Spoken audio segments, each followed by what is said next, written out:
Hi guys.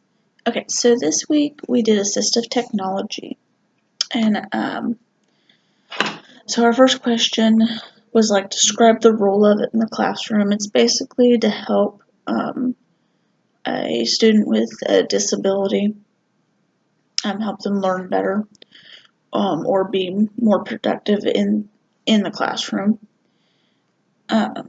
So my past experience with it, I've actually had a lot of experience with assistive technology because I am a para.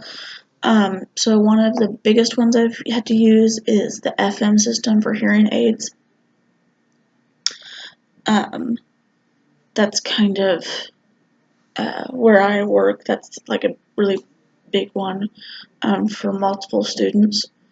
And so it's not only working with the FM system, like using it and getting used to it, it's making sure it works, putting the correct boots in, hooking it up, checking batteries. It's just a whole big, making sure it's charged. It's a whole big production. Other things I've had to work with are like iPads, specialized mouse controllers for computers.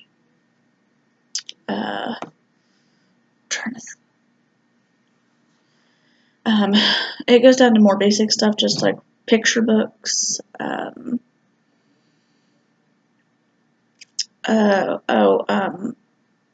of the students I've had to work with, he's blind, so he has a walking, I want to call it a walking stick.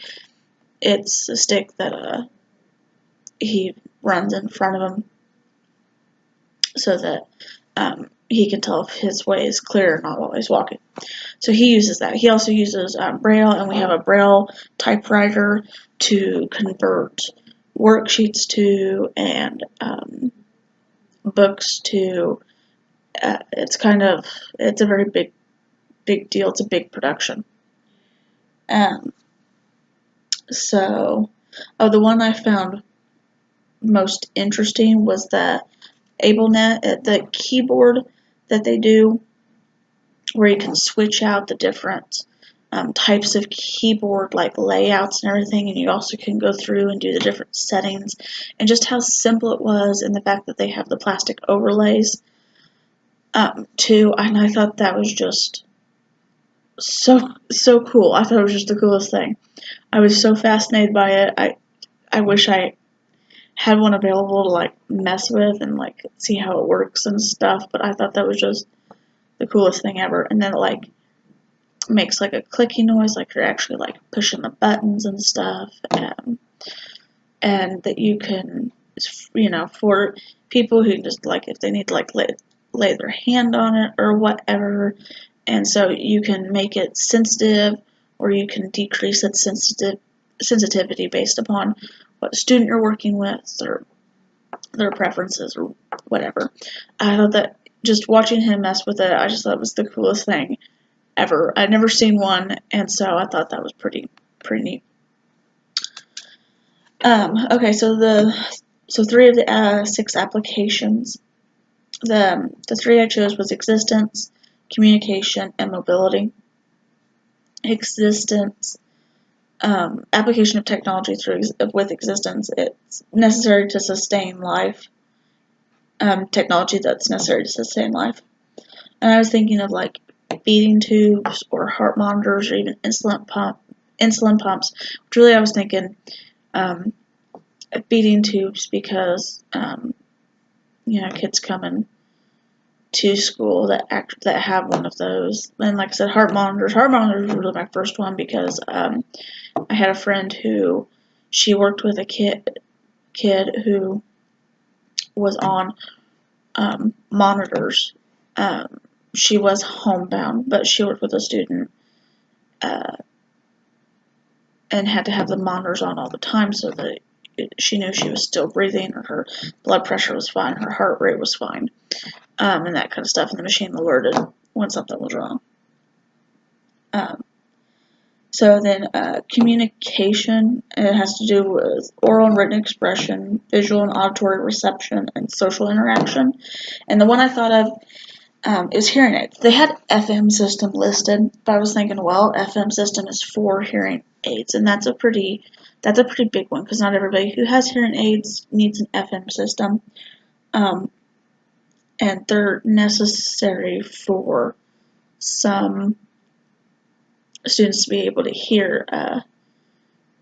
I worked with students who needed hearing aids because their hearing was low enough that they needed the assistance, but they had great speech because of it, and socially they were fine. So it really, and I think without the hearing aids, that would not be the case. And so it's really cool, and it's really neat. And it's a good thing to have for students who really need it.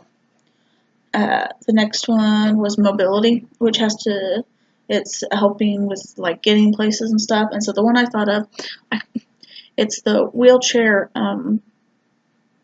I say wheelchair. It's not just for people in wheelchairs. Anybody who has like any sort of like problem with walking. It's the stair climber. It helps with people with walking disabilities get up and down stairs, which I've had to work with because one of my coworkers is in a wheelchair. Several of them actually is in a wheelchair, and we have conference rooms down in basements and stuff, and so they have had to put those in for them, and they use them from time to time to meet in conferences and stuff like that. And it's very important. So one that was not listed, I thought of was just regular picture books, and then more like specifically, because that can get so picture books. I've worked with several students who just like and do well with regular picture books and go in just really low tech, and we can move them and stuff and show them, what they're going to do first, what they're going to do next, and show them their schedule, and they work really well with them, and they change them out themselves so they know what they're doing next. It's also a great way for us to point to stuff and tell them, okay, this says sit down, you need to sit down. This says stand up, this says line up, this says, get packed up, or, this is where we're going, this is who we're going to go see, the PE teacher, or we're going to go to speech, or whatever the case is, and they work really well with just basic picture books. While I've worked with students a little bit more high-tech who cannot verbally speak, but are also really good with technology, and so they're able to use an iPad. And they've done several trial tests and have found really good apps that they can use on their iPad, and it says like they want more of something, or you can tell them, first this, then this, and it speaks to them. It's more of a communication tool for them, want pencil or need pencil, need restroom break, need drink. This is instead of like them getting up and us confused about why they're, what's going on, they're able to communicate with us using this technology to say that they need something or they want something.